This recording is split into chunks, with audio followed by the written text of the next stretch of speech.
Frères et sœurs, annuncio vobis gaudium magnum. On n'est pas forcément des latinistes distingués, mais ça, on le connaît tous, on l'entend à la télévision à chaque élection d'un pape. Je vous annonce une grande joie. Et voilà que nous venons d'entendre, entre deux sonneries de téléphone, que les mages se réjouirent d'une très grande joie. Une très grande joie. En voyant l'étoile. Gaudium magnum. Alors si vous voulez bien, on va essayer de percer le secret de leur joie à ces mages. On va se glisser là dans la caravane, entre les dromadaires, les chameliers, et puis on va essayer de percer ce secret, parce que peut-être que cette joie, à nous aujourd'hui, elle nous fait cruellement défaut, peut-être, à l'intérieur de notre cœur.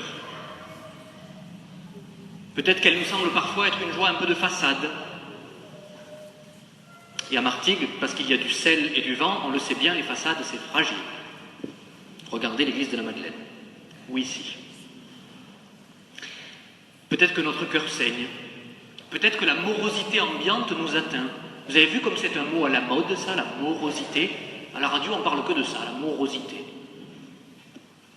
J'écoutais d'ailleurs sur France Info, avant-hier, je crois, une spécialiste qui était interrogée, pensez, sur comment faire pour être heureux en 2016. Ah ben, elle avait la recette, elle, hein. Sa recette, c'était qu'il fallait se convaincre que l'on devait être heureux. Je dois être heureux. C'était comme ça, il fallait le décider, positiver. La méthode Coué, quoi. Mais ça n'est que du vent, ça n'est que de la parlotte, parce que le bonheur, ça ne se décrète pas. La joie, ça ne se commande pas sur Internet. Price Ministère ne l'a pas en stock. Non. Le secret des mages, vous voyez, ce n'est pas de s'être fabriqué une joie, parce qu'ils auraient intellectuellement échafaudé que, puisqu'ils allaient rencontrer quelqu'un d'important, il fallait se faire une mine de circonstance et que... Non. Ils ne se sont pas dit, il faut être joyeux parce que nous allons donner notre or, notre encens, notre myrrhe et qu'on va être ruinés. Non. Le secret de la joie des mages, c'est la rencontre de ce petit, couché dans la crèche, qui vient leur apporter le regard neuf de son innocence, de sa miséricorde. Les mages, qui ne sont pas rois, notez-le bien, ils ont des belles couronnes, mais dans l'Évangile, rien ne le dit, ils ne sont pas rois. Évidemment, le psaume ou la première lecture permettent de faire des rapprochements, puisqu'on parle des rois qui viennent offrir leur offrande aux rois, etc. Mais non, ce sont plutôt des savants orientaux, les mages. Eh bien, ces mages, donc, qui ne sont pas rois, qui ne sont pas trois non plus, dans les crèches napolitaines, vous savez, on en représente volontiers beaucoup plus, parfois. Donc ces mages, ni trois, ni rois, ils découvrent dans la rencontre du Christ le secret de la vraie joie, et en même temps, parce que ça va toujours avec, un renversement total de leur perspective. Ce qui était important pour eux devient secondaire et vice-versa. Eux, ils arrivaient avec le prestige de leur sagesse, de leur richesse, de leur pouvoir, de leur science. Ils s'attendaient d'ailleurs certainement à rencontrer un roi puissant, un petit dans un palais avec une armée de serviteurs. D'ailleurs, c'est à Jérusalem qu'ils sont allés d'abord, la capitale politique. Et puis, ils ont rencontré effectivement un roi qui les a reçus tout de suite. Et voilà qu'à Bethléem, devant Jésus, tout ce qui avait sans doute du prix à leurs yeux, cet or, cet encens, cette myrrhe, leur réputation, leur sagesse, tout ça, ça n'est plus que, finalement, ça n'est plus le présent diplomatique qu'on offre à un puissant, mais des signes d'adoration rendus à un homme, à un Dieu, à un roi, qui tout d'un coup va changer leur vie. Cette joie qu'ils éprouvent, elle va véritablement changer quelque chose dans leur vie. Regardez la fin de l'Évangile. Quelle est la dernière phrase de l'Évangile? Ils repartirent par un autre chemin. Rien n'est pareil. Rien n'est plus pareil quand on a rencontré le Christ. Ça, vous voyez, c'est le témoignage bouleversant de tous les convertis. Tous ceux qui ont rencontré le Christ le disent. Regardez, Michel Delpech, qui est mort là aujourd'hui. Lui aussi, il disait avoir rencontré le Christ. Et il en témoignait ouvertement. Voyez que ces mages vont voir s'ouvrir un horizon qu'ils n'auraient pas imaginé. Ils vont recevoir de la rencontre avec ce Christ une lumière nouvelle, y compris sur les personnes qu'ils connaissaient auparavant. À commencer par Hérode, fourbe, sournois, secret, que finalement ils n'iront pas retourner voir. La joie naît de la rencontre avec Dieu. Enfin, quand on a dit ça, on a tout dit, mais on n'a rien dit. Et arrivé à ce point-là de notre enquête, on ne peut pas en rester là. Alors il faut s'avancer encore un petit peu, là, dans la caravane des mages. Il faut les regarder de plus près. Qu'est-ce qu'ils ont suivi, les mages? Une étoile. Or, vous le savez comme moi, les étoiles, ça ne se voit que de nuit, pas en plein jour. Comme les santons de la crèche, comme les bergers. Les mages, ils se sont mis en route, de loin et de nuit, dans les ténèbres, sans y voir clair, sans savoir ce qu'ils allaient trouver non plus. Ils ont fait un long et périlleux voyage. Et la joie qu'ils ont pu trouver à l'arrivée, elle est à ce prix-là. Partir dans la nuit, se mettre en marche alors que tout n'est pas clair.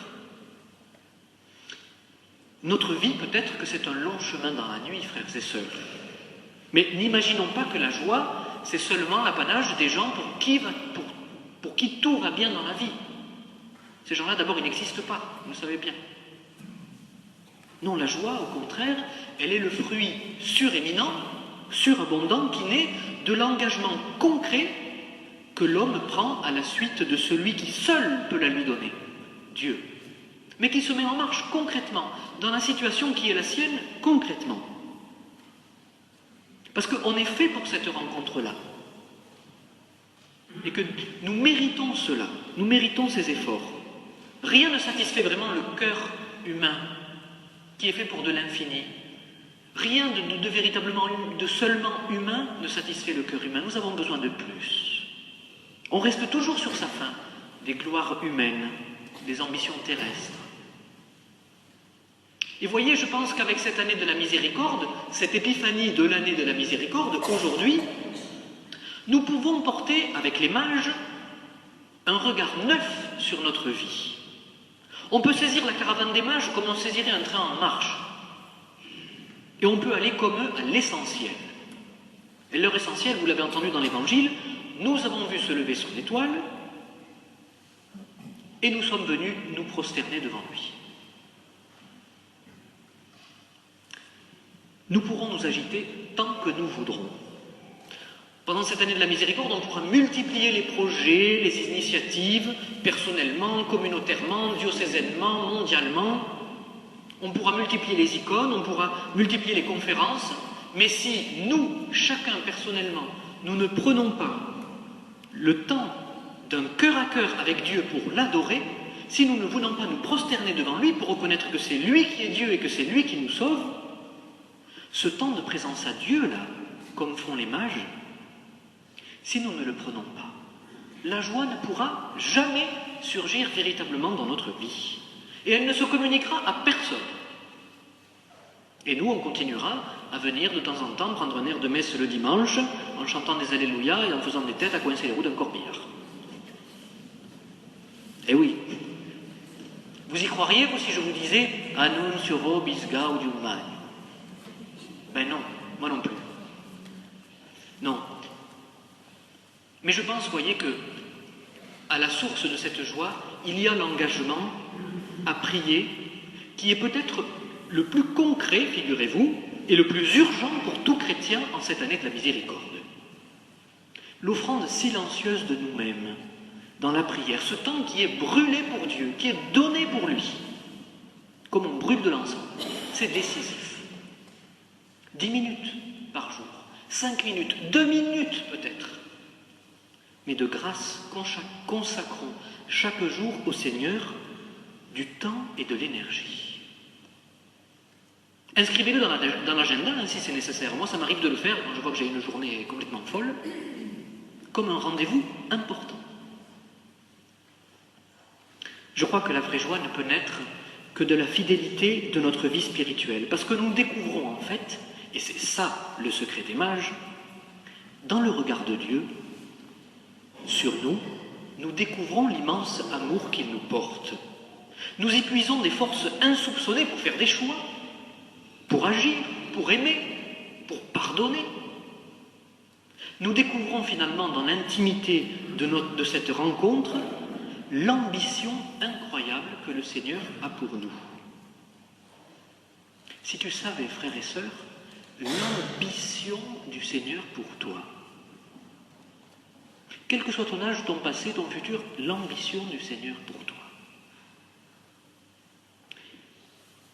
Une petite histoire pour terminer, qui nous illustre un petit peu ce lien entre la prière, le temps donné pour Dieu, la joie, et un futur possible qui était, à vue humaine, impossible. Je l'ai lu avant-hier dans un recueil de contes en provençal, écrit par un chanoine arlésien que les plus anciens ont peut-être connu, l'abbé Gabriel Fares. Voilà. Les contes des Moncurins. Mais je vous le lis en français. C'est un enfant qui assiste impuissant à une grave maladie de sa mère, qui est quasiment en train de mourir. C'est la veille de Noël. Et elle est délirante de fièvre, et le petit, il est là, il ne sait pas quoi faire. Et puis, sa mère lui demande tout d'un coup une étoile. Une étoile, oui, oui, vous avez bien entendu. Elle lui dit, apportez-moi une étoile. Il n'y a qu'une étoile qui pourra me guérir. Alors le petit garçon, il part dans la nuit, comme les mages, comme les bergers, comme les santons, comme nous, dans la nuit, sans trop savoir comment il va pouvoir satisfaire le désir de sa mère, c'est une étoile. Mais l'amour, ça donne des ailes. Et voilà que il voit les gens aller à la messe de minuit, il entre dans l'église, et soudain, il y a un espoir qui s'allume dans son cœur, et après la messe, il va prier la Vierge Marie, comme nous le faisons peut-être nous-mêmes, avec la foi bouleversante d'un enfant, en donnant du temps à Dieu, concrètement. Et voilà ce qu'il lui dit. Vierge Marie, ma bonne mère, vous savez pourquoi je suis venu. Vous connaissez ma douleur d'enfant. Jusqu'à présent, tout ce que ma mère m'a dit de faire, je l'ai fait, mais aujourd'hui, voyez mon embarras. Je n'ai pas les bras assez longs pour cueillir dans le ciel l'étoile qu'elle réclame. Alors voici ce que je me suis dit en me rappelant une scène de l'Évangile. L'étoile qui conduisait les mages jusqu'au Saint-Estableau, peut-être, ô bonne mère, que vous l'aurez rangée avec soin dans votre armoire, à côté de l'encens, de la myrrhe et de l'or. Pour l'amour de ma pauvre mère, et au nom de votre divin enfant, je vous demande, non pas de me la donner, mais de me la prêter un moment. Et vous pouvez me croire, je vous la rendrai. Alors la Sainte Vierge, qui, émue de la prière de cet enfant, parce que vous savez, la prière de l'enfant, c'est puissant, hein, la Sainte Vierge lui répondit, « Mon enfant, je connais ta situation. Alors écoute-moi, l'étoile des rois mages, je ne peux pas en disposer parce qu'elle est remontée au firmament reprendre sa place. Mais voici quand même une étoile de ma robe. Porte-la vite à ta maison, et non seulement ta maman va être guérie, mais l'étoile va te guider toi aussi toute ta vie, pour que tu puisses un jour consacrer ta vie au service de mon Fils. »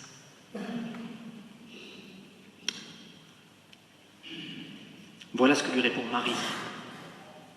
La Stella Maris, l'étoile de la mer, Marie comme l'étoile.